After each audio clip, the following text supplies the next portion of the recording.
El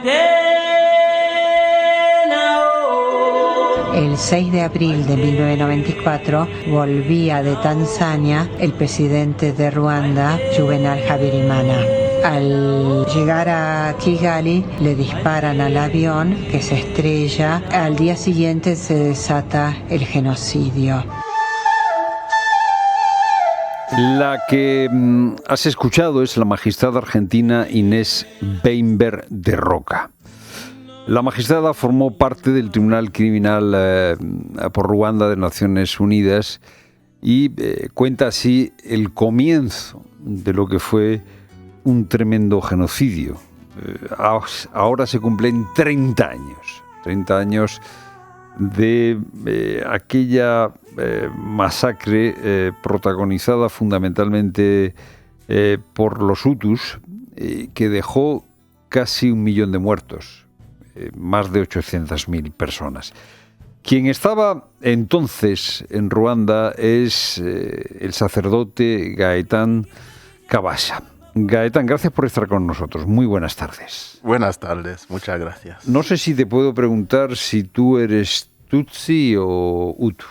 En Ruanda ya no se dicen esas cosas. Entonces no se puede preguntar esto. Que ya no se pregunta. Ya no se pregunta, muy bien, ni se responde.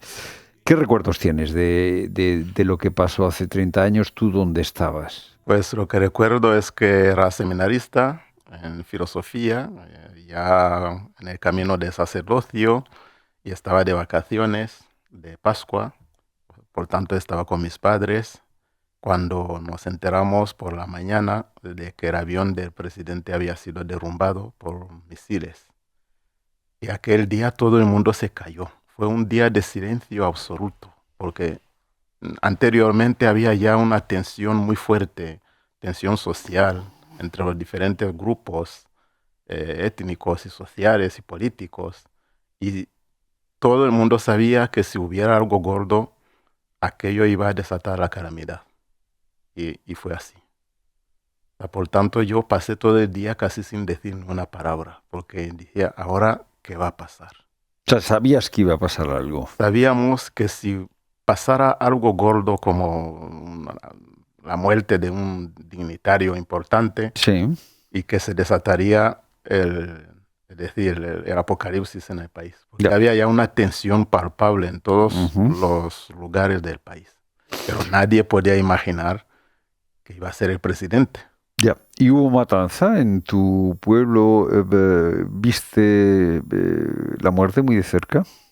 Sí. Yo creo que cada ruandés puede testimoniar de haber presenciado una cosa tremenda que no había imaginado antes. En mi pueblo también había algunos que estaban perseguidos. Yo en ese momento no estaba perseguido, ¿no? Para que entiendas dónde estaba yo. Ya está claro.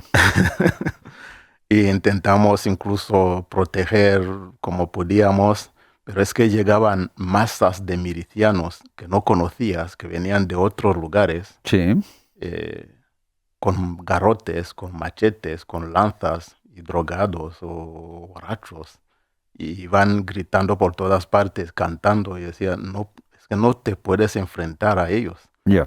Es decir, ¿y qué hacían cuando estás llegaron con ellos o estás indiferente o mueres con las víctimas. Ese es el drama del genocidio de Ruanda, que muchas veces se cuenta desde fuera, sí, como si fuera algo esquemático o sencillo, pero desde dentro es mucho más complejo. ¿Por qué es más complejo desde dentro? Más complejo porque cuando se desata esa furia colectiva, los buenos no tienen capacidad para enfrentarse porque no están organizados entre ellos, mientras que los malos sí.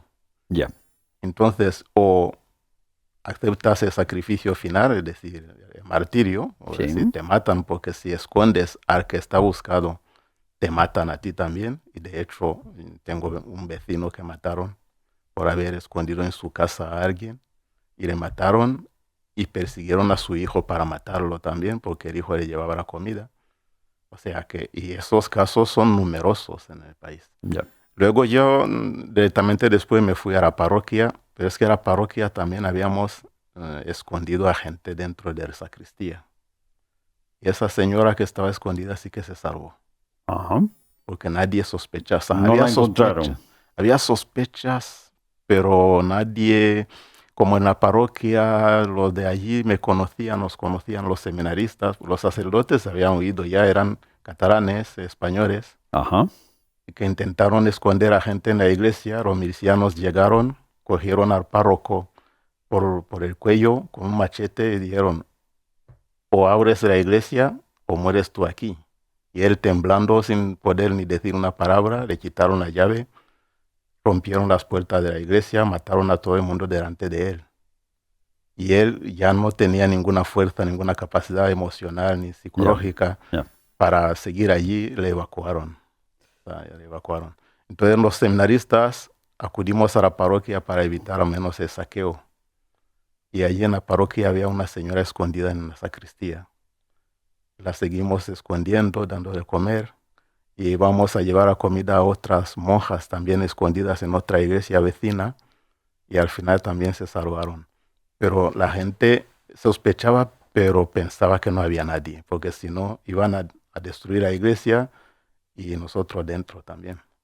Después te conviertes en refugiado en Zaire, se llamaba entonces, ahora República Democrática del Congo.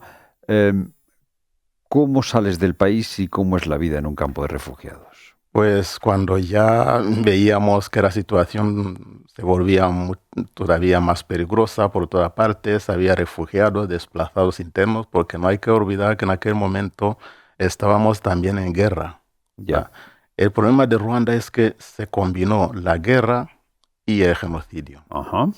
Entonces era muy difícil distinguir una cosa de la otra. Entonces tuvimos que huir porque, bueno, no sabes qué te puede pasar. Huimos millones de personas, millones. Para que te des una idea, millones de personas que cruzan una frontera y llegan a una pequeña ciudad que se llama Goma. Nos encontramos allí masas de gente sin saber ni qué hacer, ni para cuánto tiempo. Sin nada, claro. Sin nada. Y eso es lo que cuento en mi primer libro, Una mano invisible. Uh-huh. Empiezo cuando salgo de Ruanda, llego a la frontera y entro en los campamentos de refugiados y ahora hay que sobrevivir. Y la supervivencia en un campamento de refugiados, sacas las fuerzas del interior que no sabe dónde están escondidas. Cada uno de nosotros tiene unas fuerzas interiores escondidas que se manifiestan en momentos límites. Y también la fe, claro, la fe te mueve, te ayuda, te sostiene. Yo me convertí en médico, era seminarista, no tenía ninguna idea de medicina. Ya. Sin embargo, bueno, vinieron los médicos humanitarios y tuve que traducir para ellos, luego aprender cómo curar. Y de repente llegó un dentista americano que decía, yo tengo 2 semanas y tengo que formar a alguien. Y ese alguien fue yo. ¿Pero te convertiste en dentista o en médico? En dentista. En dentista. En una semana aprendí a sacar muelas, a poner anestesia, a curar todo lo que era necesario. Y llegué a hacerlo. Cuando lo cuento así la gente se ríe, pero en los momentos difíciles ya.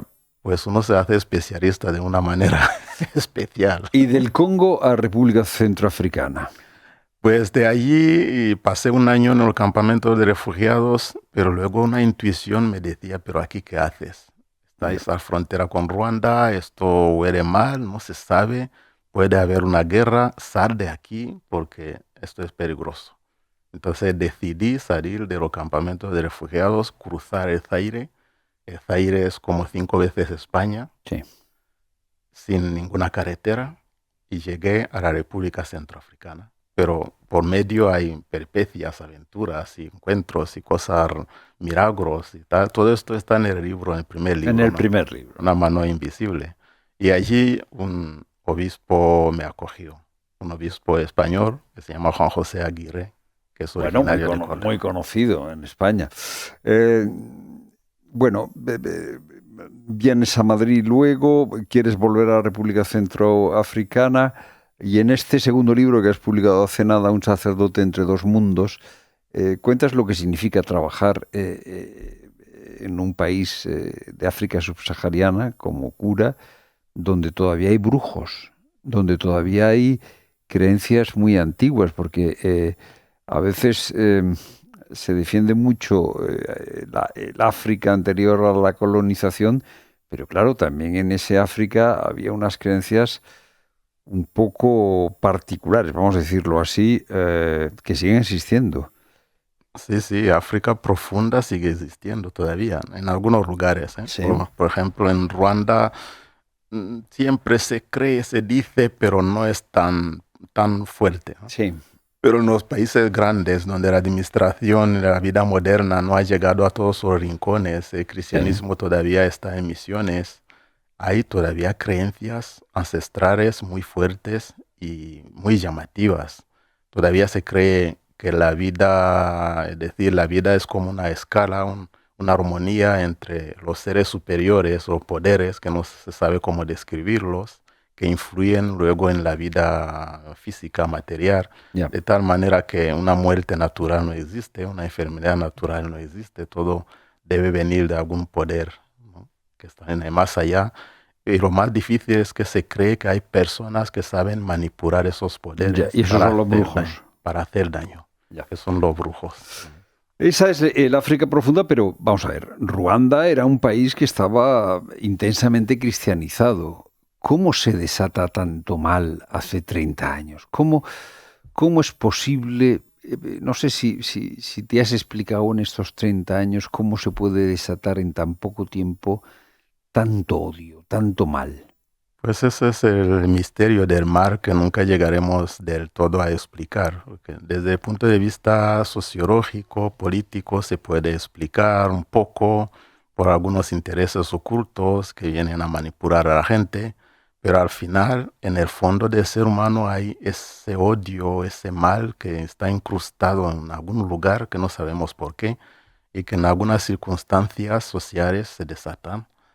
Y eso, pues lo estudié en mi tesis doctoral incluso, ¿no? Las violencias colectivas, ¿por qué se desatan las violencias colectivas? Que a veces es una rivalidad entre dos personas o dos grupos por un objeto común que no consiguen repartirlo o entenderse y, para compartirlo Pero tanto como y la matar única a 1 solución millón de es personas. entrar sí, sí, pero si analizamos la historia de cada país, incluso Sí, los países que decimos que son cristianizados de verdad desde siglos, sí. veremos que ha habido momentos de matanzas impresionantes en el que dice, pero esto cómo ha sido posible. Ya.